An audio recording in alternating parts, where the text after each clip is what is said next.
Hey everybody, it's Sean Torra from Fire and Ice, and I'm on today talking about rock.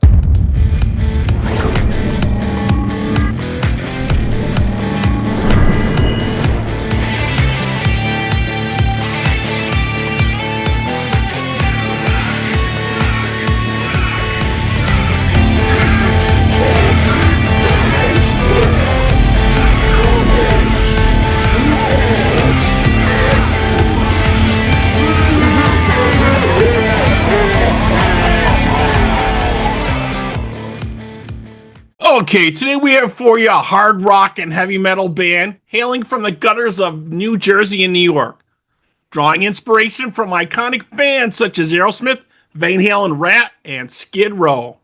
Fire and Ice has developed a unique blend of hard-hitting riffs, soaring vocals, and catchy melodies. Joining us now to discuss the band's latest album, High Roller, let's welcome John Torra. John, how are you, man? I'm doing good. How are you doing today, Rob? Doing very, very good, man. So tell us a little bit about putting this project together, man. I really like what you guys are doing here. Fire and Ice has a very, I wouldn't say long story, but definitely a very interesting story. So Fire and Ice formed back of the fall of 2022. The band originally started out with me and original guitarist Shane Chester. We formed the band together around, I would say, September-ish, going into October. So we formed the band. It was me and Shane. And then we also recruited around that same time our original bassist, Mark Spider.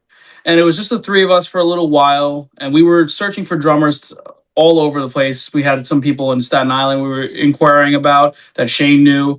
And then we were trying to see if we could find some people on the island. But eventually we landed on our drummer, Mike Gemini, who Shane knew from playing in a band previously. And pretty much from there, we came together. We kind of took a little bit of a hiatus. When we started off in the early days, it was originally covers we were doing just to get in the clubs. And then we kind of took a break from that and just like split up for a little bit. And then we reformed going into the end of 2023. And our first show was in January of 2024. Excellent. Yeah, like I was saying, you guys got some really cool tracks on this latest album, High Roller. And it looks like Coming Home seems to be a fan favorite. I know it's a standout for me. Tell us a little bit about that. Well, Coming Home was it was an instrumental piece that Shane had proposed to me. He had sent me the track he had recorded, and he had already had pre-programmed some drums just to have like a rhythm section, so we kind of had an idea. So when I first heard it, I'm like, Shane, this is amazing. I'm like, this has got to make the album, because we had so much stuff written that ended up not being on the album, but that track in particular stood out to me so much, and I just was hearing it over and over. I'm like, this is the one. So the inspiration as far as lyrics wise, so really Shane wrote the instrumentals. I came up with all the lyrics for that one. The song was essentially about my travels away from home. Being that I'm from Massapequa, Long Island, and the band's located in New Jersey, a lot of times I was away from home most of the time. Like every weekend I was practically, as my family called me, a gypsy. I was just on the road away from everything, and I was with the band, writing, recording, rehearsing, playing, everything, the whole nine yards. So I was writing about my feelings being away from all my friends and family, and then also being away from my lady. So it takes a lot when you're away from home most of the time, and whether it be just for rehearsals or at shows, because there were times we were like out of state for like a couple of days, and I was just writing what I was feeling, and it was a lot of long drives.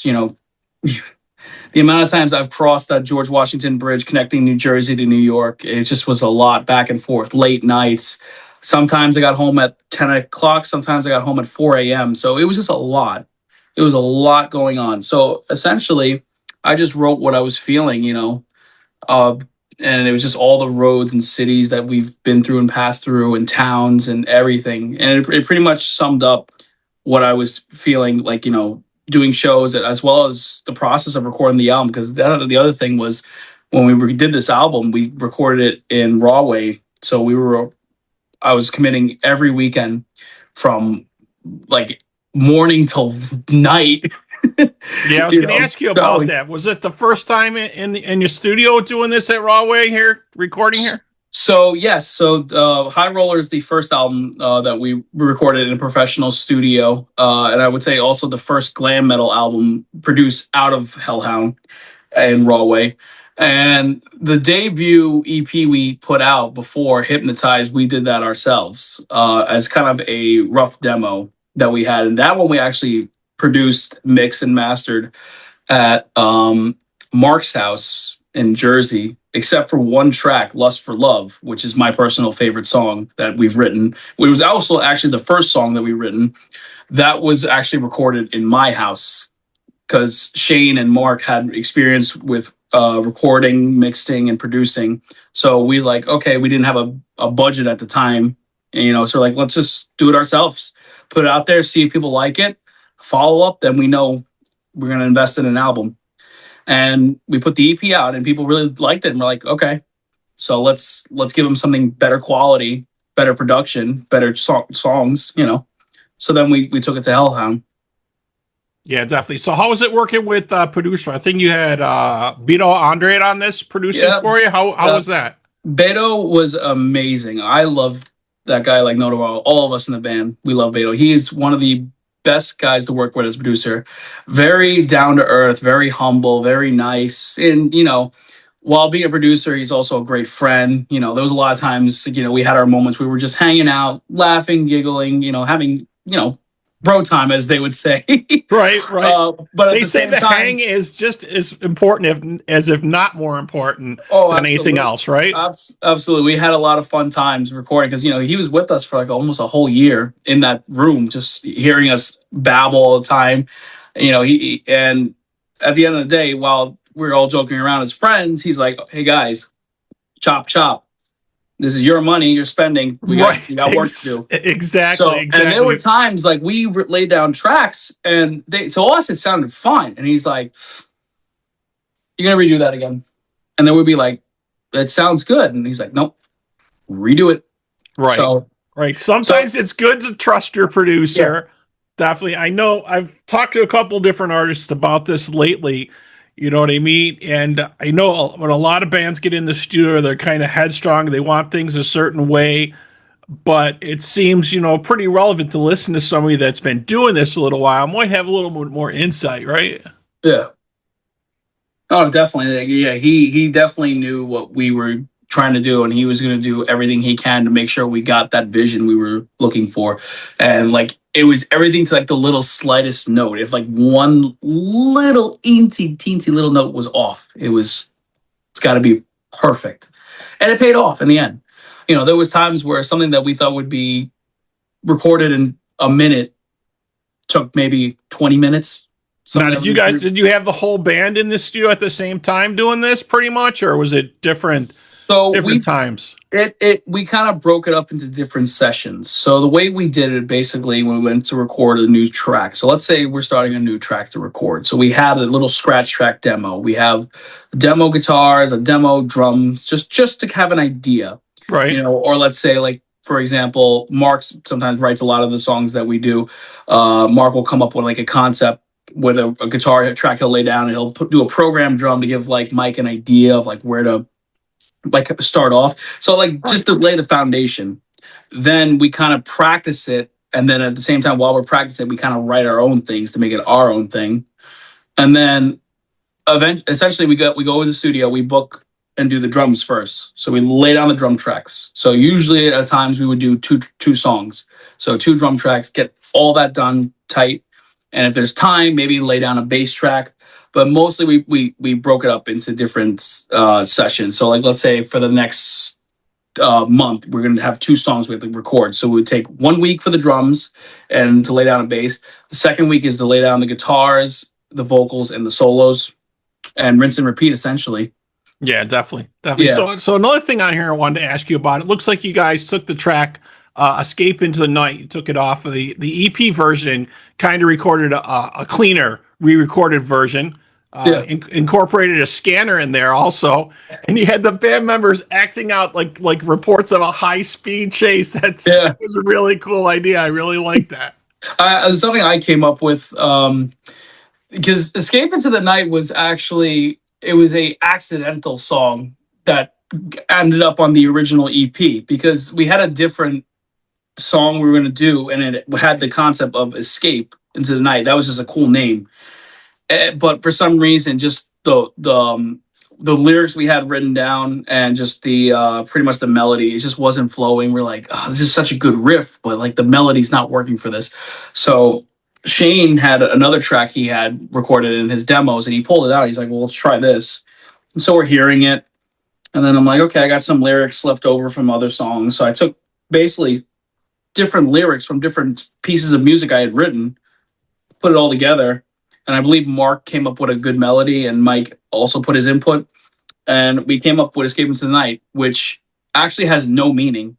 Escape is essentially just a bunch of mixed lyrics that fit, and it's very catchy. But sometimes some of the best songs are like that. So when we went to re-record it, I was like, okay, well, there's no meaning behind the song. It's just, It's just a fun song. Yeah, it's just a fun song. So I'm like, let's incorporate a high-speed police chase. So we got the scanners in, and we were originally going to just have like, just the scanners and police sirens. That's it. But then I was just like, why don't we be the cops? Why don't we be the state troopers calling this in? Right. So each of us came up with different dialogues. So the first one is me. Then it goes to Mark, who went into real in-depth looking up actual police code, saying, I forgot exactly what he said. 1016, we got 1016, all that. Right. He went into depth with that. And then Shane, I love him, but his acting was not exactly the best at the time. So we had a couple of times we had to redo the retake. So I was like, say this. I came up with this one. I'm like, 10-4 in pursuit. Or we said something different, but eventually it became 10-4. We're in pursuit, something, and we recorded that. And then Mike was the last one on the track who says, "Dispatch, we have lost sight of the suspects." And it was just a cool idea. We just came up with it. We're like, you know what, let's do it to make it a little different. Yeah. I thought it was really cool. It kind of harkens me back to the early Kiss days on Destroyer when they did Detroit Rock City on the Destroyer album, right? And you hear the guy in the car getting in his car, hearing the news report and stuff like that. It kind of gave that song a little bit extra. It gave it a little personality. You know what I mean? So I think that's kind of what that does with this for you.